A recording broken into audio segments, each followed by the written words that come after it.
నమస్తే, welcome to it's UTV. నేను సిరాజ్. ఆంధ్రప్రదేశ్ ప్రభుత్వం ప్రతిష్టాత్మకంగా నిర్మించాలని తలపెట్టుకున్నటువంటి పోలవరం బనకచెర్ల ప్రాజెక్ట్ రీసెంట్గా పేరు మార్చిన తర్వాత పోలవరం నల్లమల సాగర్ అనేటువంటి ప్రాజెక్ట్ దాదాపు 81,000 కోట్ల రూపాయల భారీ ప్రాజెక్టు రోజుకు 2 టీఎంసీలు చొప్పున 100 రోజుల్లో 200 టీఎంసీలు. ఇది ప్రధానంగా ఏపీ ప్రభుత్వం పెట్టుకున్నటువంటి లక్ష్యం. కానీ సముద్రంలో వృధాగా పోతున్నటువంటి నీటిని మాత్రమే మేము తీసుకుంటున్నాం కదా అనేది ఏపీ ప్రభుత్వ వర్షన. కానీ అసలు సముద్రంలో ఎంత నీరు వృధాగా పోతుందో తెలియనటువంటి పరిస్థితి ఏర్పడింది అనేది తెలంగాణ వర్షం. అంటే రెండు వాదనలు విన్న తర్వాత తెలుగు రాష్ట్రాల మధ్య నీటి యుద్ధాలు సాగబోతున్నాయనేటువంటి తంతు సాగినటువంటి నేపథ్యంలో నిన్న కేంద్ర ప్రభుత్వం దీనిపైన కీలక నిర్ణయం తీసుకుంది. దీనికి సంబంధించినటువంటి అంశాలపైన అభ్యంతరం వ్యక్తం చేయడం, పర్యావరణ సంబంధమైనటువంటి ఇష్యూస్ మొత్తం కూడా ఏపీకి కొంతవరకు ప్రతికూలంగానే కనబడుతున్నటువంటి పరిస్థితి. చూద్దాం అసలు పోలవరం బనకచెర్ల ఇష్యూ ఏంటి, దీంట్లో తెలంగాణ వాదన అదేవిధంగా ఏపీ వాదనలో ఎంతవరకు కీలకమైనటువంటి అంశాలుగా మారతాయి, కేంద్ర ప్రభుత్వం తాజాగా తీసుకున్నటువంటి స్టెప్ ఏపీకి ఎంతవరకు ప్రతికూలంగా ఉండేటువంటి అవకాశం ఉండొచ్చు, ఏపీ ప్రభుత్వం నెక్స్ట్ స్టెప్ ఏం తీసుకోబోతుంది, ఇదే అంశాలపైన మనతో పాటు విశ్లేషణ చేయడానికి రాజకీయ విశ్లేషకులు కేఎస్ ప్రసాద్ గారు నాతో పాటు అందుబాటులో ఉన్నారు. ప్రసాద్ గారు నమస్తే అండి. నమస్తే అండి. పోలవరం బనకచెర్ల అంశం నిన్న కేంద్ర ప్రభుత్వం తీసుకున్నటువంటి నిర్ణయం తర్వాత ఏపీ ప్రభుత్వానికి చెప్పపెట్టి అనుకోవాలి, తెలంగాణ ప్రభుత్వానికి లాభదాయకం అనుకోవాలి? ఎవరికే కాదండి, ఓవర్ యాక్షన్ చేసేవాళ్ళు మూసుకుని ఉండమని చెప్పాలి, అంతకనే లేదు. ఇప్పుడు పోలవరం ప్రాజెక్ట్ కనుక నిజంగా 45.72 మీటర్స్ కట్టి 150 అడుగుల పైచిలుక వాటర్ నిలబెట్టి ఆ ఎక్సెస్ వాటర్ని బనకచెర్లకు తరలించడం అది ప్రాథమిక ప్రాజెక్ట్ అనుకుందాం. బనకచెర్ల కాన్సెప్ట్ ఇది. అంతేకాని బనకచెర్ల వల్ల ఏదో ఉద్ధరించి ఊళ్ళేడిపోయే పరిస్థితి ఏం లేదు. ఎక్సెస్ వాటర్ ఇప్పుడు ఇందాక మీరు ఇంట్రడక్షన్లో బాగా చెప్పారు, సముద్ర జలాల్లో ఎంత కలుస్తున్నాయి అన్నదానికి ఎవరికి అప్రహెన్షన్స్ ఉన్నాయంటే మీకు ఎవరికైనా తెలుసో తెలీదు. గోదావరి కనుక రాజమండ్రి దాటిందంటే సముద్రంలోకే, తర్వాత ఇంకేం ప్రాజెక్టులు లేవు మనకి. ఇప్పుడు మా అయితే కొత్తగా వస్తుంది పోలవరం ప్రాజెక్ట్. అసలు ఈ ఏపీ స్టేట్ గవర్నమెంట్ ప్రాజెక్ట్ కాదండి అది. మనం నాగార్జున సాగర్ నెక్స్ట్ బాక్రానంగల్ ఆనకట్ట ఈ రెండు ఏంటి బహుళార్థ సాధక ప్రాజెక్టులు అంటారు. సో ఇవి నిర్మించవలసిన బాధ్యత కేంద్ర ప్రభుత్వం ఉందంటే తగుదనమ్మా వీళ్ళు స్టేట్ గవర్నమెంట్లో దూరి మనకి లేని తలకానొప్పి తెచ్చి మన నెత్తికి పెడుతున్నారు. ఎందుకంటే ఆర్ఆర్ ప్యాకేజీల్లోనూ అట్లనే ఎవడదాడు తడుముకుందామని. సో ఈ బనకచెర్ల లోకేష్ గారు ఏదో చెప్పి ఇక్కడ ఉత్తమ్ కుమార్ రెడ్డి గారు ఏదో మేము కాదు మీరు కాదని రేవంత్ రెడ్డి గారు ఢిల్లీ నెగోసియేషన్ ఏవి కాదు. అసలు పర్యావరణం అన్నది ఒక వంక. ఫస్ట్ థింగ్ పోలవరం హైట్ తగ్గించే కార్యక్రమంలో ఉన్నారు. ప్రాథమిక అంచనాలు 34,000 కోట్లు, ఇంకా పైచీలకు అంచనాలు పెరిగిన దగ్గర నుంచి వచ్చిన దౌర్భాగ్యం పోలవరం ప్రాజెక్టు అడుగులు ముందుకు వెళ్ళట్లే. ఈ చంద్రబాబు గారు వచ్చి నేను సోమవారం అంటే పోలవరం అని నెక్స్ట్ 72% కట్టాము, దాంట్లో హైయెస్ట్ కాంక్రీట్ వేసి గిన్నీస్ రికార్డులు అవి సృష్టించుకున్నారు తప్ప కింద డయాఫ్రమ్ వాళ్ళు లేచిపోయింది. సో ఈ తదనంతర పరిణామాల్లో వచ్చే కాన్సిక్వెన్సెస్ని ఎవరు అడ్రస్ చేస్తారన్నదే పెద్ద ప్రశ్న. సో ఇవాళ మీరు బనకచెర్ల ప్రాజెక్టుని మాత్రమే కేంద్ర ప్రభుత్వం వ్యతిరేకించింది, నిరాకరించింది. దీంట్లో పోలవరంకి వచ్చిన ముప్పు ఏమీ లేదు. కానీ వచ్చిన ముప్పల్లా హైట్ తగ్గిస్తే అది బహుళార్థ సాధక ప్రాజెక్ట్ కల్లా ఓ చెక్ డ్యామ్ కింద మిగులుతుంది. ఓకే, ఇది తీవ్ర ఆక్షేపణీయం. ఇప్పుడు మనకి అమ్మ పెట్ట దడుకు తినడం కేంద్ర ప్రభుత్వంలో ఆ రోజు విభజన హామీల్లో ఉన్న Polavaram project it is their duty to fulfil it. So అది చేయకుండా కేంద్ర ప్రభుత్వాన్ని నేను వచ్చి మనం ఎన్డీఏలో ఉన్నాం కాబట్టి నేను కట్టేస్తానని చెప్పి చంద్రబాబు గారు సూపర్విజన్ తీసుకున్నారు. సూపర్విజన్ అంటే ఏంటి? పెద్ద మేస్త్రి పని చేయాలి. అది బదులు నేను కట్టేసాను, నేను కట్టాను, నా క్రెడిట్ నేను తీసుకుంటాను, బోర్డు నేను ఎడతానంటే వాళ్ళు ఊరుకుంటారు. అసలు నరేంద్ర మోడీకి ఉన్నంత పబ్లిసిటీ పిచ్చి ప్రపంచంలో ఊరుకుంటుంది. రేషన్ షాప్లో ఆయన ఫోటో ఎట్టబోతాను, నిర్మలా సీతారామన్ వచ్చి మన అందరి మీద కలిపడిపోతుంది, ఏట్రా బాబు ఫోటోలు ఎట్టట్లేదు మీరని. అలాంటిది ఒక జాతీయ ప్రాజెక్టు ఇందిరాగాంధీ నెహ్రూ గారి తర్వాత ఆ స్థాయిలో కట్టిన ప్రాజెక్టుకి ఏమైనా ఇంకోటి ఏదైనా ఉంటే ఆ రెండు తప్ప ఇంకో ప్రాజెక్ట్ పేరు చెప్పండి. మూడోది ఇదే అవుతుంది కదా. ఆ మూడోదానికి క్రెడిట్లకి ఇచ్చేస్తారు స్టేట్ గవర్నమెంట్లకి. అందుకనే అనవసరమైన లక్ష్మీపతి వ్యవహారాలు చేయకుండా ఎవరిపైన చేస్తే బ్రహ్మాండంగా ఉంటుందని చెప్తూ ఉంటాను. కానీ అసలు పోలవరం 2028 టార్గెట్ అంటున్నారు. ఏది ఫస్ట్ ఫేజ్? అసలు ఇది ఎప్పుడు పూర్తి అవ్వాలి? దీని తర్వాత వాటిని మళ్ళీ లిఫ్ట్ చేసి మళ్ళీ బనకచెర్లకి ఎప్పుడు తీసుకెళ్ళాలి? మళ్ళీ బనకచెర్ల అంటారు సార్, అది ముగిసిపోయిన అధ్యాయం, జరగని పని. అంటే ఏపీ ప్రభుత్వం మళ్ళీ ప్రయత్నం నేను ఎవరి పొద్దు నుంచి ఒకటే డైలాగ్ చెప్తున్నారు, కుదరదమ్మా అని. అదే చెప్పిస్తున్నారు మీరు నాతో. ఇప్పుడు మీకు ఒకటి చెప్తున్నాను సార్, వాటర్ అక్కడ ఉంటేనే కదా సార్. మీరు ఇప్పుడు కింద నూతులో మీ ఇంట్లో నుయ్యి ఉందనుకోండి, నూతులో నీళ్ళు ఉంటేనే తోడుతారు, నూతులో నీళ్ళు లేకపోతే చేదట్టి రోజు ఏడు చేస్తారు. సో అది కాదు కదా ఇక్కడ ప్రాబ్లం. బనకచెర్ల అనేది ప్రాబ్లం కాదండి, ఎక్సెస్ వాటర్ కనుకుంటే అది ఒక డిజైన్డ్ ప్రోగ్రామ్. కానీ ఇక్కడ కుదిస్తున్నారు పోలవరాన్ని, అది ఎందుకు మాట్లాడట్లేదు ఎవరు? ఓకే, కేంద్ర ప్రభుత్వాలు నీటిపారుదల శాఖ మంత్రులు ఇద్దరు వెళ్ళి కూర్చున్నప్పుడు అన్ని అపెక్స్ బాడీల్లోనూ కృష్ణా రివర్ బోర్డు కానీ గోదావరి రివర్ బోర్డు కానీ కేటగిరీలకు కొన్ని అప్రహెన్షన్స్ని అడ్రస్ చేస్తున్న ముఖ్యమంత్రులు కానీ నీటిపారుదల శాఖ మంత్రులు కానీ ఇరిగేషన్కి సంబంధించిన అధికారులు కానీ కేటగిరీలుగా చెప్తున్న అంశాలు అవే.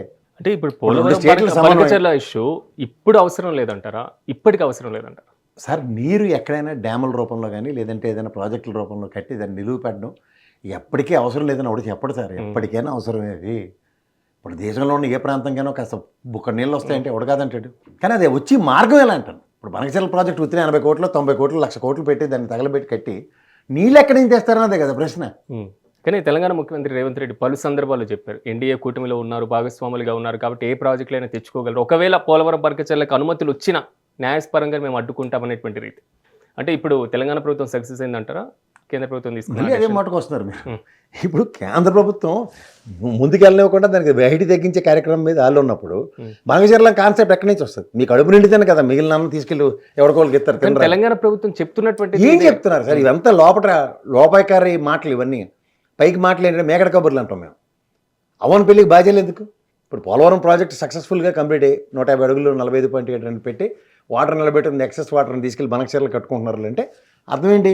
సముద్ర జలాల్లోకి వెళ్ళిపోకుండా కూడా వీళ్ళు పట్టేసుకుంటున్నారు, వెనక్కి లాక్కుంటారు. ఇప్పుడు చూడండి మనకి ఆ పోతిరెడ్డి రెగ్యులేటర్ ఉందన్న రాయలసీమ ఎత్తిపోతల పథకం కొండతో విషయాన్ని గొల్లెడుతున్నారు కదా, గొల్లె మిగిలింది కదా, ఎవడో నాపగలిగేదండి. అది ప్రాజెక్ట్ ఎంతవరకు కంప్లీట్ అయిందో నాకు తెలుస్తుంది చూడటం మన దగ్గర ఎప్పుడైనా ఒప్పుకుంటే. సో అలాంటివి నిలువరించకుండా అప్పుడు దబాయించాలి.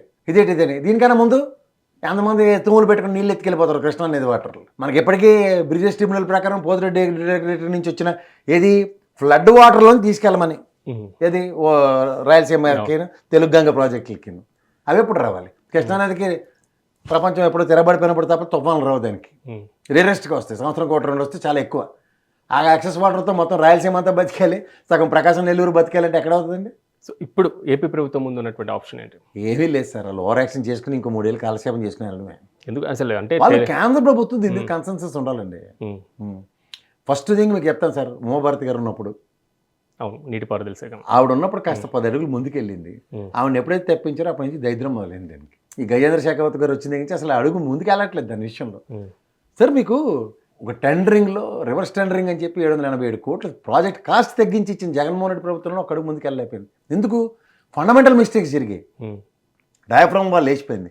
స్పిల్వే అంటే ఏంటి? నదీ ప్రవాహాన్ని మళ్లించి డ్యామ్ కడతారు. నదీ ప్రవాహాన్ని మళ్లించకుండా డ్యామ్లు కడితే ఏమవుతుంది? ఎత్తుకెళ్ళిపోయింది కిందన. సో ఇట్లాంటివన్నీ పొరపాట్లని ఎవరు సరిదిద్దాలి? ఇప్పుడు నేషనల్ ప్రాజెక్ట్ మేనేజ్మెంట్ డిపార్ట్మెంట్ ఒకటి ఉంటుంది కదా, వాళ్ళే కదా ఇదన్నీ ప్రాజెక్ట్ని. చంద్రబాబు గారు కాంక్రీట్ వేసేస్తానంటే ఏసీ అంటే ఎద్దినిందంటే దూడకట్టిన బ్యాచ్ వాళ్ళు ఉంటే మనం ఎట్టి చేయగలుగుతాం సార్? ఇప్పుడు అసలు ఇంత తిరస్కారానికి గురి కావడానికి కేంద్ర ప్రభుత్వం తీసుకున్నటువంటి ప్రమాణాలు ఏమనుకోవచ్చు? ఇందులో ప్రమాణాలు ఏముండవండి. ఇప్పుడు వాటర్ ఎక్కడైనా ఎక్సెస్ ఉన్నప్పుడు, ఇప్పుడు పోలవరం కింద ఇంకో డ్యామ్ కడదామని ప్రాజెక్ట్ ఉందనుకోండి, ఎగ్జాంపుల్ చెప్తాను. ఓకే, నీళ్ళు ఒడిచి పట్టుకుంటారు, సముద్రంలోకి పోకుండా ఇంకోటైనా కొంచెం ప్రాతిపదిక మీద ఆలోచించడానికి అడగండి. ఇది ఎత్తిపోతల పథకం. బనకచెర్లకి ఎక్సెస్ వాటర్ పోలవరంలో 150 అడుగులకు మించి వస్తే పట్టుకెళ్ళమని. అసలు ముందు మీరు పోలవరం చూపించలేదు కాబట్టి తర్వాత దీన్ని ఏం చేస్తారు?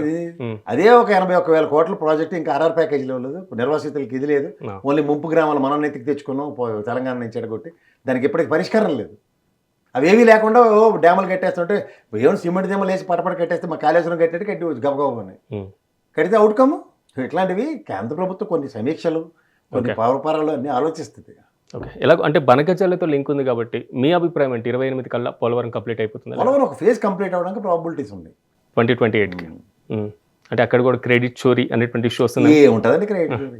ఏముంది? ఎవరికి రివర్స్ టెండరింగ్ చేస్తే జగన్మోహన్ రెడ్డికి ఏమైనా మెచ్చి మేకతో వేసాం మనం అందరం? లేదా ఈ 72% కట్టారైన తర్వాత మొత్తం డయాఫ్రమ్ లేచిపోయింది. ఆ 72%కి జయం చంద్రన్న పాట తప్ప ఇంకేటి మిగలలేదు మనకి. ఏడు చేయాలి దట్లతో పాటలు పాడుకుని కూర్చుందాం మనం కూడా. ఓకే, అంటే ఇక్కడ ఒకటి అంశం రాజకీయ పరంగా ఒకసారి ఆలోచిద్దాం.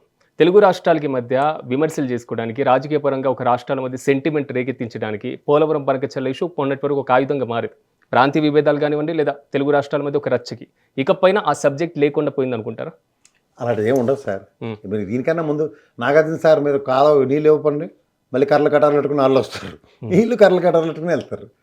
ఇప్పటికి పరిష్కారం అవ్వవు సార్. నీటి సమస్యలు ఎప్పటికీ తీరవు సార్.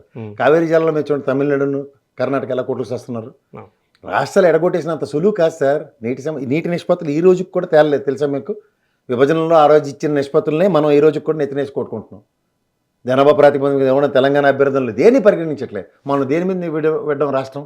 నీళ్లు నిధులు నియామకాల మీద ప్రాతిపదిక మీద విడ్డ తెలంగాణకి ఏది నీటి సమస్యకి శాశ్వత పరిష్కారం ఏమని చూపిస్తున్నారు చెప్పండి? కృష్ణా జిల్లాలో లేదు, గోదావరి జిల్లాలో లేదు. రివర్ బోర్డులు మళ్ళీ పైకి తీసుకెళ్ళిపోయి విజయవాడలో పెట్టుకున్నారు. ఇప్పుడు మొదటగా కేరంబి ఇక్కడ ఉండేది.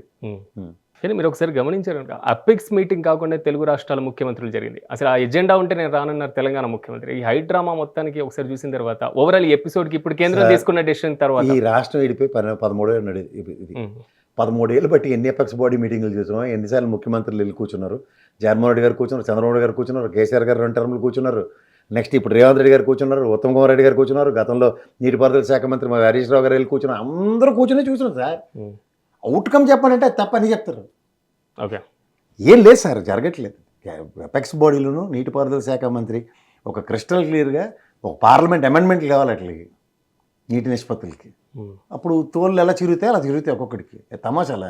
ఓకే, అంటే ఎలాగో సందర్భం వచ్చింది కాబట్టి గోదావరి బేసిన్కి సంబంధించి ట్రిబ్యునల్ పునర్వ్యవస్థీకరించాలి, తెలుగు రాష్ట్రాలు కూడా నీటి పంపకాలు చేయాలనేది తెలంగాణ వాదన. సో ఇప్పటికన్నా అది కార్యరూపం దాల్స్తుంది అనుకోవచ్చు. ఇప్పుడు ఎంత కాదన్నా ఆంధ్రప్రదేశ్ దిగువన ఉందండి. తెలంగాణ కొన్న దౌర్భాగ్యం అంటే చుట్టూ వెళ్తుంది కానీ మధ్య నుంచి వెళ్తుంది. అవును కదా. ఇప్పుడు గోదావరి కొన్న బాధ ఏంటి? మనకి ఖమ్మం దాకా ఎక్కడ తగలదు, భద్రాచలం దాకా, నిజామాబాద్ వీటి దగ్గర అయితే బాసరా కనబడుతుంది. మిగిలిన వాటర్ అంతా అదే కదా. కాళేశ్వరం ఏంటి మనం ఎత్తి లోపలికి తెచ్చుకునే కార్యక్రమమే కదా. సో ఇలా ఎత్తి తెచ్చుకునే దగ్గర ఒక నెక్కచ్చు అని ఇప్పుడు కృష్ణాజలం ఉంది శ్రీశైలంలో, అటు వాళ్ళకు ఉంది ఇటు మనకు ఉంది చూడండి. సో ఇక్కడ మనకి ఆ లెక్కన కొంచెం కృష్ణానది వల్ల ఒక అనా పైసా ఉపయోగం, కానీ కృష్ణానదిలో నీళ్ళు ఎక్కువ ఉండవు కదా. ఎక్కువగా ఉండేది గోదావరికి. ఊంటే ఎగువన తుఫాన్ గట్రా కొట్టిందంటే ఖచ్చితంగా మనకు వాటర్.